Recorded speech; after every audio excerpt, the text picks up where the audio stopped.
గుంటూరు నగరంలోని ప్రధాన హాస్పిటల్స్ అన్నిటికి కూడా నిన్న జిల్లా కలెక్టర్ క్లియర్గా ఆదేశాలు ఇవ్వడం జరిగింది. గుంటూరు జిల్లా కలెక్టర్గా ఉన్నటువంటి నేపథ్యంలో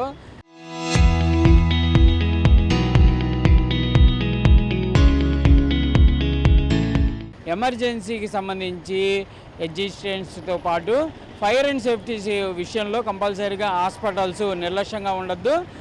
కంపల్సరీగా ఎంప్లాయీస్ అందరికి కూడా ఈ ఫైర్ అండ్ సేఫ్టీకి సంబంధించినటువంటి అంశంలో ఒక అవగాహన ఉండాలి. ఎమర్జెన్సీ సమయంలో ఏ విధంగా వెళ్ళాలనే దానిపైన కూడా వాళ్ళైతే కొన్ని సూచనలు చేశారు. అయితే అసలు గుంటూరు కొత్తపేట పరిధిలో ఉన్నటువంటి హాస్పిటల్స్లో ఎమర్జెన్సీ ఎగ్జిస్టెన్సీలకు సంబంధించి గతంలో ఉన్నటువంటి కమిషనర్లు కానీ కలెక్టర్లు కూడా క్లియర్గా ఆదేశించారు. ప్రతి హాస్పిటల్ కూడా ఎమర్జెన్సీ ఎగ్జిస్టెన్సీని కూడా మెయింటైన్ చేయాలి. ఫైర్ అండ్ సేఫ్టీ మెజర్మెంట్స్లో అదొకటి అనే విధంగా చెప్పారు. కొంతమంది హాస్పిటల్స్ వాళ్ళు వెంటనే ఏర్పాటు చేసినటువంటి పరిస్థితి ఉంది, కానీ చాలా వరకు అయితే ప్రజెంట్ అవన్నీ కూడా అందుబాటులో లేవు. ఫైర్ అండ్ సేఫ్టీకి సంబంధించినటువంటి అంశంలో లోపల నియామక అవైతే కూడా పెట్టినప్పుడు కూడా ఇవన్నీ కూడా పనిచేస్తున్నాయా, వాటికి సంబంధించి అసలు అవగాహన ఎంప్లాయీస్కి ఉన్నాయా అనేది అంటే ప్రశ్నార్థకమే. చాలా వరకు ఎంప్లాయీస్కి దానిపైన అవగాహన ఉండట్లేదు అనే విధంగా తెలుస్తుంది. మరి కలెక్టర్ ఆదేశాల నేపథ్యంలో హాస్పిటల్స్ ఏ విధంగా ఉన్నాయనేది ఒకసారి గుంటూరు కొత్తపేట ఏరియాలో ఉన్నాం, మనం చూడొచ్చు. అనేక వందలాది హాస్పిటల్స్ ఇక్కడ ఒకే బిల్డింగ్లో 2-3 హాస్పిటల్స్ ఉంటాయి, లేకపోతే చాలా హాస్పిటల్స్ అయితే ఉండేటటువంటి పరిస్థితులు ఉంటాయి. కానీ ఎక్కడా కూడా ఎమర్జెన్సీ ఎగ్జిస్టెన్సీ చాలా హాస్పిటల్స్లో కనిపించడం లేదు.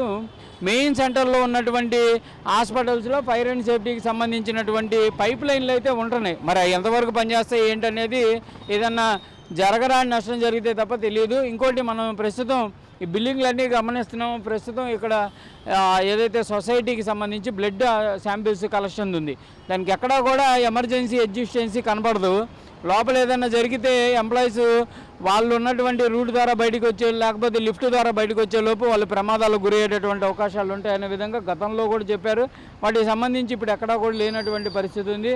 ఆ పక్కన ఉన్నటువంటి మా డయాగ్నోసిస్ సెంటర్ కూడా లోపల వందలాది మందికి ఎవ్రీడే వాళ్ళు స్కానింగ్ చేస్తూ ఉంటారు, కానీ అది కూడా ఎక్కడా కూడా వాళ్ళు ఎమర్జెన్సీ ఎగ్జిస్టెన్సీ కనబడుతున్నటువంటి పరిస్థితి లేవు. ప్రస్తుతం ఇక్కడ ఈ లైన్లో మనం చూస్తే ఎమర్జెన్సీగా బయటికి దిగేటటువంటి అంశాలు ఏవైతే ఉంటాయో అవి బయట వైపుకి ఉండటం కానీ, లేకపోతే లోపల ఇంటర్నల్ కన్నా బయటకు వచ్చేటటువంటి అవకాశం ఉండాలి. కానీ ముందు వైపు పెట్టుకుంటే వెంటనే బయటకు వచ్చేటటువంటి పరిస్థితులు ఉంటాయి, దాని ద్వారా కిందకి దిగేసేటటువంటి పరిస్థితులు ఉంటుంది.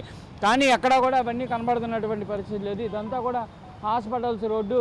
కొన్ని హాస్పిటల్స్ మాత్రం మెయింటైన్ చేస్తున్నటువంటి పరిస్థితులు ఉన్నప్పటికీ చాలా హాస్పిటల్స్లో అయితే ఇవేవి కనబడుతున్నటువంటి పరిస్థితులు అయితే లేవు. మరి కలెక్టర్ ఆదేశిస్తున్నటువంటి నేపథ్యంలో ఎలా ఉంటుంది ఏంటి, ఈ మెజర్మెంట్స్కి సంబంధించినటువంటి అంశాలు ఎలా ఉంటాయి ఏంటి అనేది కూడా చూడాలి.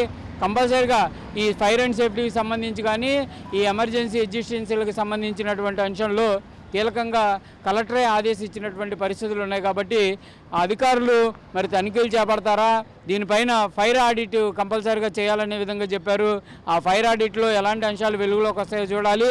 అసలు ఎమర్జెన్సీ ఎగ్జిస్టెన్సీ అనేది కంపల్సరీగా హాస్పిటల్స్కి ఉండాల్సినటువంటి ప్రధానమైనటువంటి అంశం. ఎందుకంటే లోపల ఏదైనా చిన్న ఇన్సిడెంట్ జరిగినా వెంటనే దాని ద్వారా బయటకు వచ్చేటటువంటి పరిస్థితులు ఉంటాయి. కాబట్టి మరి అయ్యే లేనటువంటి నేపథ్యంలో ఏంటి అనేది అధికారులే ఆలోచన చేయాలి. మరి వీటిపైన చర్యలు తీసుకుంటారా, లేకపోతే ఎలాంటి పరిస్థితులు ఉంటాయి ఏంటి అనేది కూడా చూడాల్సినటువంటి పరిస్థితి కనిపిస్తుంది.